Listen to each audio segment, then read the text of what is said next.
الحمد لله نحمده ونستعينه ونستغفره ونعوذ بالله من شرور أنفسنا ومن سيئات أعمالنا من يهده الله فلا مضل له ومن يضلله فلا هادي له وأشهد أن لا إله إلا الله وحده لا شريك له وأشهد أن محمدًا عبده ورسوله أما بعد فإن خير الحديث كتاب الله وخير الهدي هدي محمد صلى الله عليه وسلم وشر الأمور محدثاتها وكل محدثة بدعة وكل بدعة ضلالة وكل ضلالة في النار. أعوذ بالله من الشيطان الرجيم. بسم الله الرحمن الرحيم. يا أيها الذين آمنوا اتقوا الله حق تقاته ولا تموتن إلا وأنتم مسلمون. يا أيها الناس اتقوا ربكم الذي خلقكم من نفس واحدة وخلق منها زوجها وبث منهما رجالا كثيرا ونساء واتقوا الله الذي تساءلون به والأرحام إن الله كان عليكم رقيبا. يا أيها الذين آمنوا اتقوا الله وقولوا قولا سديدا يصلح لكم أعمالكم ويغفر لكم ذنوبكم ومن يطع الله ورسوله فقد فاز فوزا عظيما. وقال الله تبارك وتعالى في موضع آخر فبما رحمة من الله لنت لهم ولو كنت فظا غليظ القلب لانفضوا من حولك فاعف عنهم واستغفر لهم وشاورهم في الأمر فإذا عزمت فتوكل على الله إن الله يحب المتوكلين. حاضرین جمعہ، معزز سامعین، ہر قسم کی تعریف و کبریائی اس وحدہ لا شریک خالق کائنات مالک ارض و سما کے لیے لائق و زیبا ہے، جس نے ہم انسانوں کو پیدا کیا. بعدہ درود و سلام نازل ہو اس ذات مبارکہ مقدسہ پر جن کا نام اسم گرامی جناب محمد الرسول اللہ صلی اللہ علیہ وسلم. ابھی خطبہ مسنونہ کے بعد سورہ آل عمران کی ایک آیت آپ کے سامنے تلاوت کی گئی. اس آیت کریمہ میں اللہ رب العزت نے پیارے پیغمبر جناب محمد الرسول اللہ صلی اللہ علیہ وسلم کو مخاطب کر کے فرمایا فَبِمَا رَحْمَةٍ مِّنَ اللَّهِ لِنْتَ لَهُمْ،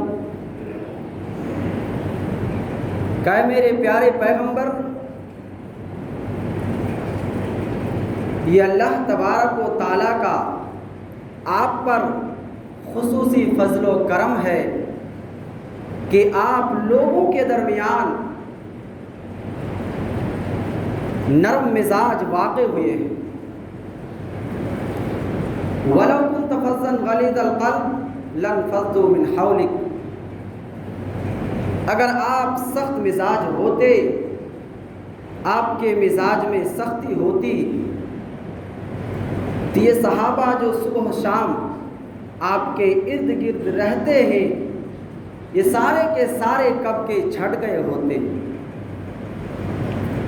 فاعف عنہم واستغفر لہم وشاورہم فی الامر، اس لیے اے میرے پیغمبر آپ کے ساتھیوں سے اگر کچھ غلطی ہو جاتی ہے تو آپ انہیں معاف کر دیجئے، اور ساتھ ہی ساتھ ان کے حق میں اللہ رب العزت سے مغفرت کی دعا کیجیے، اور ہر اہم معاملے میں ان کے ساتھ مشورے کیا کیجیے۔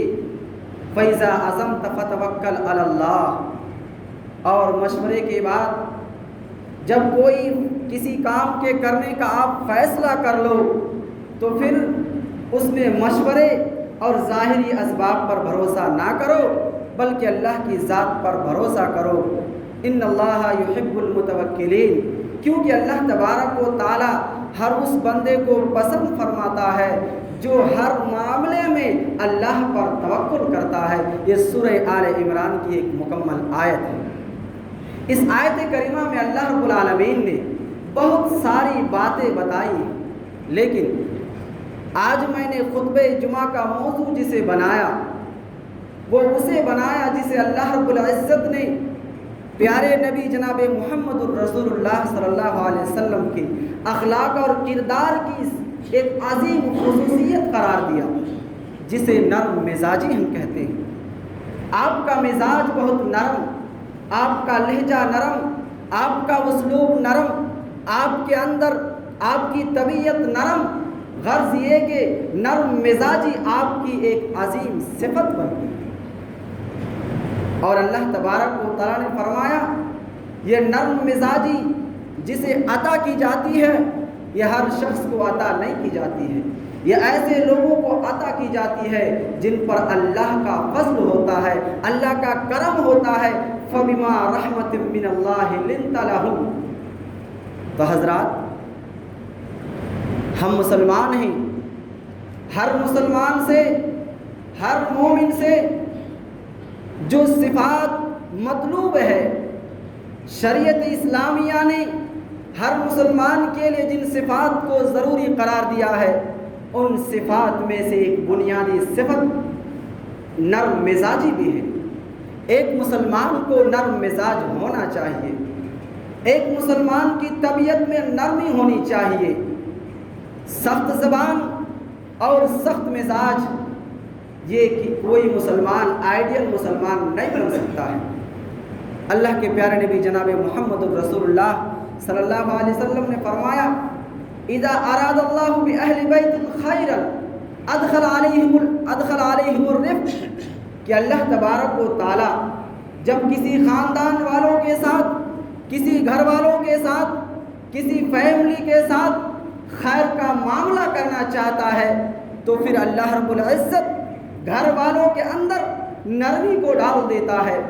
شوہر بیوی کے حق میں نرم مزاج، بیوی شوہر کے حق میں نرم مزاج، اولاد والدین کے حق میں نرم مزاج، والدین اولاد کے حق میں نرم مزاج۔ غرض یہ کہ جس خاندان، جس معاشرہ اور جس فیملی کے ساتھ رب العزت خیر کا معاملہ چاہتا ہے تو اس فیملی کے فرد کے اندر نرم مزاجی کو ڈال دیتا ہے۔ اور جس بھی معاملے کے اندر نرم مزاجی ہو، اگر کسی معاملے کے اندر نرم مزاجی ہو تو بہت سارے بڑے بڑے مسئلے چٹکیوں میں حل ہو جاتے ہیں، لیکن اگر مزاج کے اندر سختی آ جائے تو بات بات پہ مسئلے بنتے ہیں، اور کبھی کبھی چھوٹا چھوٹا مسئلہ بڑے مسئلوں میں تبدیل ہو جاتا ہے۔ اسی لیے پیارے نبی نے فرمایا ما کان الرفق فی شیء الا زانہ، جب کسی معاملے کے اندر نرمی آ جاتی ہے تو یہ نرمی معاملے کو مزین کر دیتی ہے، سنوار دیتی ہے۔ وما نزی من شیء الا شانہ، لیکن جب کسی معاملے سے یہ نرم مزاجی اٹھ جاتی ہے، سختی آ جاتی ہے تو پھر یہ سختی معاملے کو بگاڑ دیتی ہے اور اسے دشوار کر دیتی ہے۔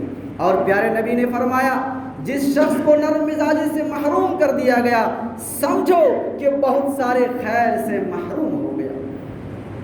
تو حضرات زندگی کے بہت سارے شعبے ہیں جن میں نرم مزاجی کا پایا جانا بہت ضروری ہے، اور شریعت اسلامیہ نے جن مقامات پر نرم مزاجی کو اپنانے کی تاکید دی ہے، آئیے دیکھتے ہیں وہ چند مقامات کون سے ہیں جن میں شریعت اسلامیہ نے نرم مزاجی کو اپنانے کا حکم دیا۔ سب سے پہلی چیز جہاں نرم مزاجی مطلوب ہے، تعلیم و تربیت کا میدان ہے۔ ایک مدرس جب اپنے بچوں کو تعلیم دے رہے ہوتے ہیں، ایک ٹیچر جب اپنے شاگرد کو تعلیم دے رہے ہوتے ہیں، ایک والدین، ایک ماں باپ جب اپنے بچوں کی پرورش کر رہے ہوتے ہیں، ایسے میں ضروری ہے کہ ایک استاد اپنے شاگردوں کو تعلیم دیتے ہوئے نرمی کو اپنائے۔ ایک والدین کے لیے ضروری ہے کہ اپنے بچوں کی پرورش کرتے ہوئے نرم مزاجی کو اپنائے، کیونکہ تاریخ گواہ ہے کہ ایک استاد، ایک والدین نرم مزاجی کو اپنانے سے جتنی کامیابی ہوتی ہے، سختی کے ذریعے اتنی کامیابی ممکن نہیں ہو سکتی ہے۔ ہم تاریخ اور سیرت کے واقعات بارہا پڑھتے ہیں، سنتے ہیں، لیکن ہمیں سیرت کے واقعات کو پڑھتے ہوئے رک کر کے غور کرنا چاہیے اور اپنے اخلاق و کردار کا موازنہ کرنا چاہیے کہ ہم کس جگہ کھڑے ہیں اور پیارے نبی کا اسوہ کیا تھا۔ آئیے سیرت کے حوالے سے پیارے نبی جناب محمد الرسول اللہ صلی اللہ علیہ وسلم کے نرم مزاجی کا چند پہلو آپ کے سامنے پیش کر دیتا ہوں۔ مسجد نبوی ہے، پیارے نبی بھی موجود ہیں، صحابہ کرام کا جمع غفیر موجود ہیں۔ ایسے موقع پر ایک بدو مسجد کے اندر آتا ہے، دیہاتی مسجد میں داخل ہوتا ہے، پیارے نبی بھی موجود ہیں، صحابہ بھی موجود ہیں۔ وہ دیہاتی آ کر مسجد کے کونے میں کھڑے ہو کے پیشاب کرنے لگ جاتا ہے۔ دیکھو غلطی کتنی بڑی ہے، بہت بڑی غلطی کر رہا ہے یہ بدو، لیکن رحمت للعالمین کے نرم مزاجی دیکھو، پیارے نبی اس بدو کو پیشاب کرتے ہوئے مسجد میں دیکھتے ہیں، خاموشی اختیار کیے ہوئے ہیں۔ دوسری طرف صحابہ کرام بھی ہیں، صحابہ کرام جب یہ منظر دیکھتے ہیں اس بدو کی طرف لپکتے ہیں، دوڑتے ہیں، غصہ کرتے ہوئے، ڈانٹتے ہوئے، لیکن پیارے نبی رحمت للعالمین جناب محمد الرسول اللہ صلی اللہ علیہ وسلم جہاں سکوت اختیار کیے ہوئے ہیں، خاموشی اختیار کیے ہوئے ہیں اس بدو شخص کے بارے میں، وہی دوسری طرف ان صحابہ کرام کو بھی روکتے ہیں جو ان کی طرف لپک کے جا رہے ہیں۔ آپ نے صحابہ سے فرمایا، اے میرے ساتھی رک جاؤ، اس شخص کو پیشاب کر لینے دو، پیشاب سے فارغ ہو جانے دو، کیونکہ روکنا اس وقت فائدے مند ہوتا جب پیشاب شروع نہیں کیا تھا۔ اگر پیشاب شروع کر دیا ہے اب روکیں گے تو پوری مسجد گندی ہو جائے گی۔ رحمت للعالمین نے صحابہ کرام کو روک دیا ڈانٹنے کے لیے۔ وہ شخص پیشاب سے فارغ ہو گیا، پیار سے اپنے پاس بلاتے ہیں اور ان کو نصیحت کرتے ہوئے کہتے ہیں، ان هذه المساجد لا تصلح لشيء من هذا البول والقدر انما هي لذكر الله والصلاة وقراءة القرآن۔ ایسے موقع پر ہم جذبات میں آ جاتے ہیں، جوش میں آ جاتے ہیں اور جوش کی زبان میں اپنے من میں جو آتا ہے بک دیتے ہیں، زبان میں جو آتا ہے کہہ دیتے ہیں، لیکن رحمت للعالمین نے اس بدو شخص کو اپنے پاس بلا کے کہا، آپ کا فراست دیکھو، تربیت کا انداز دیکھو، آپ جانتے تھے ان کی مجبوری، جانتے تھے کہ یہ بدو شخص ہے، دیہاتی ہے، جن کے بارے میں قرآن کہتا ہے اشدہم کفرا و نفاقا۔ ایک بدو، ایک دیہاتی جب کافر ہوتا ہے کفر میں سخت ہوتا ہے، جب منافق ہوتا ہے نفاق میں سخت ہوتا ہے، جب مسلمان ہوتے ہیں ادب و احترام، تہذیب و تمدن سے ناواقف ہوتے ہیں۔ یہاں پر پیارے نبی جناب محمد الرسول اللہ صلی اللہ علیہ وسلم نے دیکھا کہ یہاں پر سختی سے کام نہیں چل سکتا ہے، سختی سے بات نہیں بنے گی۔ آپ نے اس بدو شخص کو پیار سے بلایا، اپنے پاس بلا کے کہا کہ دیکھو یہ مسجد ہے، اس مسجد میں پیشاب پیخانے جیسے کام نہیں ہوتے ہیں، یہاں نماز پڑھنی چاہیے، یہاں تلاوت قرآن ہونی چاہیے، یہاں اللہ کا ذکر ہونا چاہیے۔ اس بدو شخص نے ایک طرف پیارے نبی جناب محمد الرسول اللہ صلی اللہ علیہ وسلم کے نرم مزاجی کو دیکھا اور دوسری طرف صحابہ کرام کے سختی کو بھی دیکھا۔ وہ بدو شخص پیارے نبی کے اس نرم مزاجی سے اتنا متاثر ہوئے کہ اسی وقت نماز پڑھتے ہیں۔ نماز پڑھنے کے بعد اللہ رب العالمین سے ہاتھ اٹھا کے دعا کرتے ہوئے کہتے ہیں اللہم ارحمنی ومحمدا ولا ترحمن معنا احدا، اے پروردگار عالم تو مجھ پر رحم کر اور تو محمد پر رحم کر، اور اس کے علاوہ ہم دونوں کے علاوہ یہاں تو کسی پر رحم نہ کر۔ بتانے کا مقصد یہ ہے ایک بدو شخص جو مزاج کا سخت ہوتا ہے، پیارے نبی جناب محمد الرسول اللہ صلی اللہ علیہ وسلم نے اپنے نرم مزاجی کے ذریعے ان کے دل میں داخل ہو گئے اور ان کے دل میں پیارے نبی کی محبت بیٹھ گئی۔ یہ ہے نرم مزاجی کا فائدہ۔ سیرت کا ایک اور واقعہ میں آپ کے سامنے پیش کر دیتا ہوں۔ حضرت معاویہ بن حکم السلمی رضی اللہ عنہ بیان فرماتے ہیں میں اللہ کے نبی کے پیچھے نماز پڑھ رہا تھا۔ یہ اس وقت کی بات ہے جب نماز کے درمیان، پہلے نماز کے درمیان بات چیت کرنے کی اجازت تھی، لیکن جب بعد میں وقوموا للہ قانتین یہ آیت نازل ہوئی تو نماز میں بات چیت کو حرام قرار دیا۔ معاویہ بن حکم اس صحابی کو اس نص کے بارے میں خبر نہیں تھی، ان کے پاس یہ نالج نہیں پہنچی تھی کہ نماز کے درمیان بات چیت کو حرام قرار دیا۔ معاویہ بن حکم رضی اللہ عنہ بیان فرماتے ہیں اللہ کے نبی کے پیچھے میں نماز پڑھ رہا ہوں، نماز کے درمیان ایک شخص کو چھینک آتا ہے، میں نے چھینک کے جواب میں یا رحمک اللہ کہہ دیا۔ ابھی یا رحمک اللہ کہنے کی دیری تھی کہ سارے صحابہ کرام میری طرف گھورنے لگے، دیکھنے لگے۔ میں نے پھر نماز کی حالت میں اپنے زبان سے بول کے کہہ دیا ما شأنکم تنظرون الی، اے لوگو، اے ساتھیو، تمہیں کیا ہو گیا ہے کہ تم لوگ میری طرف گھور رہے ہو، نظریں جما چکے ہو۔ صحابہ کرام نے جب دیکھا بات ایسے نہیں بنے گی، اپنے رانوں پہ ہاتھ مارنے لگے۔ اشارہ یہ تھا کہ معاویہ بن حکم خاموش ہو جائے۔ معاویہ بن حکم سمجھ گئے کہ صحابہ مجھے خاموش کرنا چاہتے ہیں، وہ خاموش ہو گئے، نماز ختم ہو جاتی ہے۔ پیارے نبی جناب محمد الرسول اللہ صلی اللہ علیہ وسلم سلام پھیرنے کے بعد دریافت کرتے ہیں وہ کون شخص ہے جو نماز کے درمیان بات چیت کر رہا تھا؟ معاویہ بن حکم ڈرے ہوئے ہیں، وہ کہتے ہیں میں نے بتا دیا کہ میں تھا جو بات چیت کر رہا تھا۔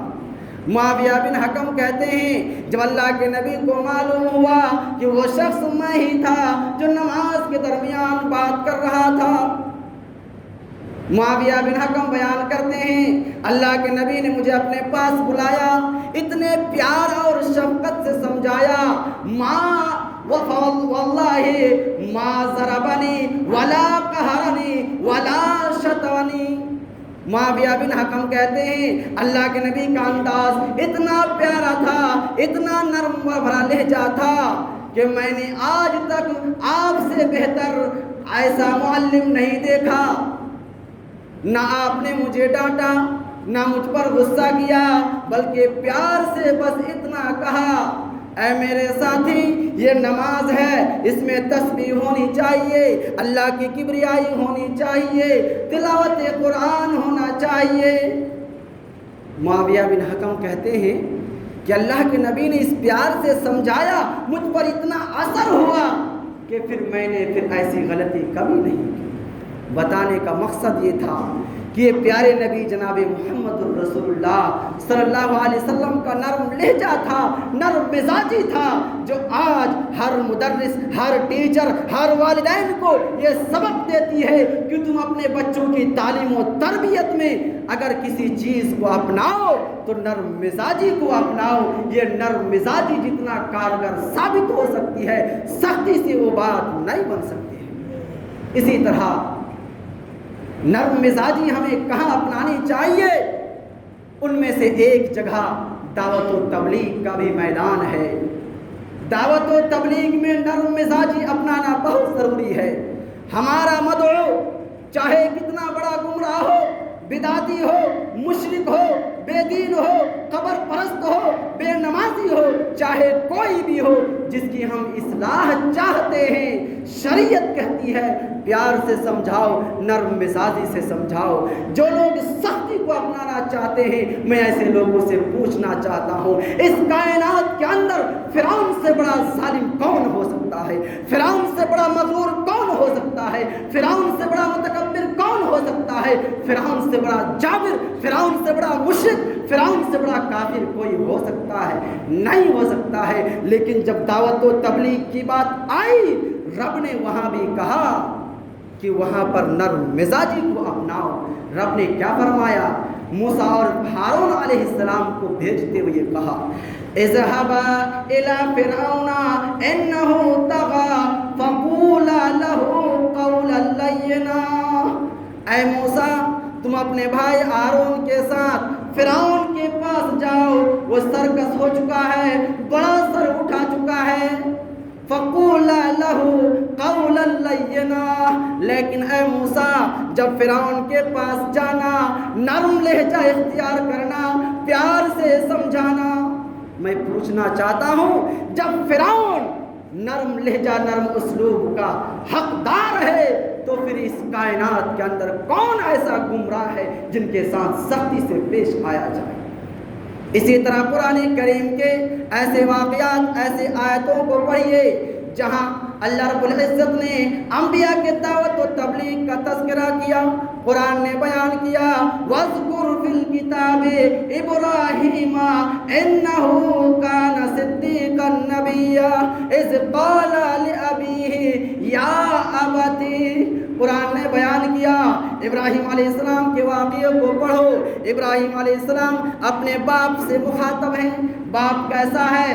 بت فروش ہیں، بت بنائے جاتے ہیں، گھر میں بت بنائے جاتے ہیں، بیچے جاتے ہیں۔ ایسے باپ سے ابراہیم مخاطب ہیں، کہتے ہیں یا ابتی، یا ابتی، اے میرے ابو جان، اے میرے ابو جان، لم تعبد ما لا يسمع ولا يبصر ولا یغنی عنک شیئا۔ اے میرے ابو جان، ایسے معبودوں کی عبادت کیوں کرتے ہو جو نہ سن سکتے ہیں، جو نہ بول سکتے ہیں، جو نہ دیکھ سکتے ہیں؟ اے میرے ابو جان، شیطان کی پرورش کیوں کرتے ہو؟ اے میرے ابو جان، شیطان تو اللہ کا بہت بڑا دشمن ہے۔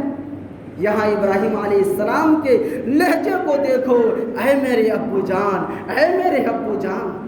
قرآن نے بیان کیا اگر آج ہم اپنے گھروں کے اندر اپنے اولاد کے لیے، اپنے باپ کے لیے یہ لہجہ، یہ درد بھرا انداز استعمال کرے، اللہ کی قسم ہر شخص سیدھے راستے پر آ جائے۔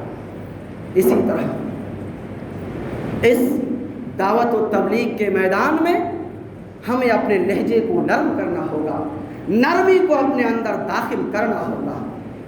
اسی طرح جہاں پر نرم مزاجی مطلوب ہے، وہاں پر ہمارے مخالفین کے ساتھ، ہمارے حاسدین کے ساتھ، ہمارے دشمن کے ساتھ نرم مزاجی اپنانا ہوگا۔ آپ اپنے دشمن کا مقابلہ دشمنی کر کے شاید ناکام ہو جائیں گے، لیکن آپ کے اخلاق کا اس کے پاس جواب نہیں ہوگا، آپ کے نرم مزاجی کا اس کے پاس جواب نہیں ہوگا۔ پیارے نبی جناب محمد رسول اللہ صلی اللہ علیہ وسلم کے پاس یہودی آتے تھے اور کیا کہتے تھے؟ السلام علیکم، اے نبی تم ہلاک ہو جاؤ، برباد ہو جاؤ۔ پیارے نبی پر بد دعا کرتے تھے۔ ام المومنین عائشہ صدیقہ رضی اللہ عنہا بڑی ذہین تھی، وہ سمجھ گئی کہ یہودی اللہ کے نبی کو سلام نہیں کرتے، بد دعا کرتے ہیں۔ اماں عائشہ غصے میں آ جاتی ہیں اور کہتی ہیں بل علیکم السلام واللعنہ یا اخوان القردۃ الخنازیر، قردۃ والخنازیر، اے بندروں اور خنزیروں کی جماعت، تم نبی پر لعنت کرتے ہو، یہی لعنت، یہی بد دعا تمہارے لیے گلے کا پھندہ بن جائیں۔ جب پیارے نبی جناب محمد رسول اللہ صلی اللہ علیہ وسلم نے حضرت عائشہ کا یہ ری ایکشن دیکھا تو آپ نے فرمایا یا مہلن یا عائشہ، اے عائشہ رک جاؤ، کیا تمہیں معلوم نہیں ان اللہ یحب اللہ تبارک و تعالیٰ تو ہر معاملے میں نرمی اختیار کرنے والوں کو پسند فرماتا ہے۔ اسی طرح جہاں پر نرم مزاج اور نرمی کو اپنانا ضروری ہے، ان میں سے ایک بہت اہم موقع جب ہم کسی عہدے پر فائز ہوں، جب ہم کسی منصب پر فائز ہوں، اس وقت نرم مزاجی کو اپنانا اور نرمی کو اختیار کرنا بہت ضروری ہوتا ہے۔ پیارے نبی جناب محمد الرسول اللہ صلی اللہ علیہ وسلم نے فرمایا اپنے ماتحتوں کے ساتھ نرمی اختیار کرو اور ان پر ظلم نہ کرو، ان کے ساتھ سختی نہ کرو۔ ہم مسجد کے ذمہ دار بن گئے، ہم مسجد کے صدر بن گئے، سیکریٹری بن گئے، ہم مدرسے کے ناظم بن گئے، ہم مدرسے کے صدر بن گئے، کسی انجمن کے ذمہ دار بن گئے، کسی تنظیم کے ذمہ دار بن گئے، کسی کمپنی کے مینیجر بن گئے، کسی سماج اور سوسائٹی کے پردھان بن گئے۔ الغرض عہدے بہت ہیں، منصب بہت ہیں، لیکن ان عہدے دار کے اندر، ان عہدے دار کے نیچے بہت سارے لوگ ہوتے ہیں، ان کے ماتحت کام کرنے والے بہت سارے ہوتے ہیں۔ پیارے نبی نے فرمایا تم اپنے ماتحتوں کے ساتھ سختی نہ کرو۔ اور آج عہدہ ہے، آج منصب ہے، آج کرسی ہے، عہدے اور منصب اور کرسی کے نشے میں اپنے ماتحتوں کے ساتھ کیا کرو؟ سختی کرتا ہو اور ان کو تانا دیتا ہو، تبصرے کرتا ہو، گالیاں دیتا ہو۔ پیارے نبی نے فرمایا اللہ رب العزت کو یہ پسند نہیں ہے جو شخص سختی کرتا ہے اپنے ماتحتوں کے ساتھ۔ ایسے لوگوں کو پیارے نبی کی وہ دعا سن لینی چاہیے۔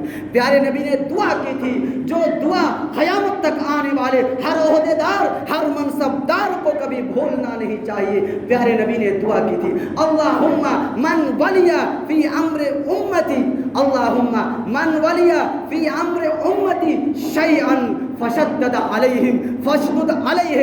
اللہ کے نبی نے دعا کی اے پروردگار عالم، جو بھی شخص میری امت کے کسی بھی اجتماعی معاملے کا ذمہ دار بنے اور ذمہ دار بننے کے بعد اپنے ماتحتوں پر سختی کرتا ہو، ظلم کرتا ہو، اے پروردگار عالم میں تیرا نبی ہوں، میں تجھ سے بد دعا کرتا ہوں ایسے شخص کے بارے میں جو ذمہ دار بننے کے بعد اپنے ماتحتوں کے ساتھ سختی کرتا ہو۔ اور آگے فرمایا ومن ولی فی امر امتی شیئا فرفق بہی، اے میرے پروردگار عالم جو شخص کسی اجتماعی معاملے کا ذمہ دار بنتا ہے اور ذمہ داری سنبھالنے کے بعد اپنے ماتحت والوں کے ساتھ سختی نہیں کرتا، نرمی سے کام لیتا ہے، ان کے ساتھ آسانی کا معاملہ کرتا ہے، اے اللہ میں تیرا نبی ہوں، میں تجھ سے دعا کرتا ہوں ایسے شخص کے حق میں جو ذمہ دار بننے کے بعد اپنے ماتحتوں کے ساتھ نرمی کا معاملہ کرتا ہے فرفق بہی، لہذا اے اللہ تو بھی اس کے ساتھ آسانی کا معاملہ کر،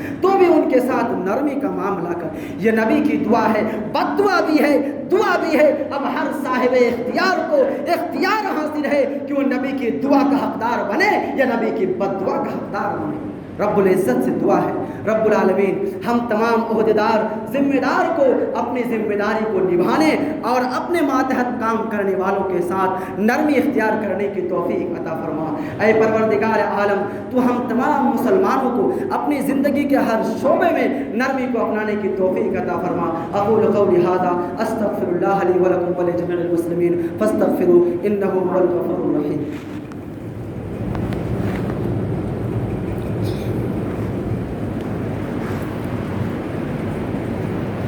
الحمد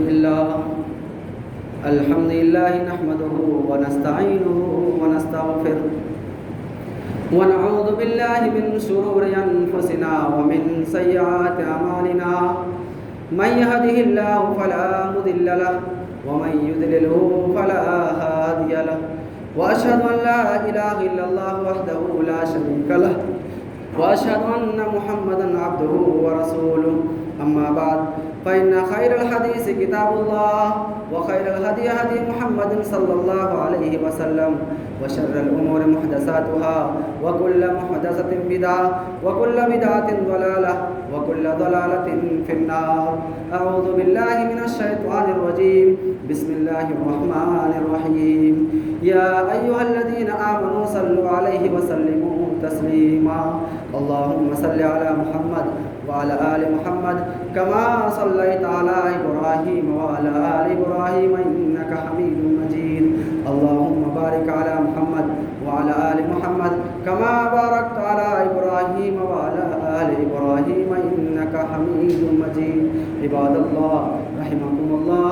قم للصلاة.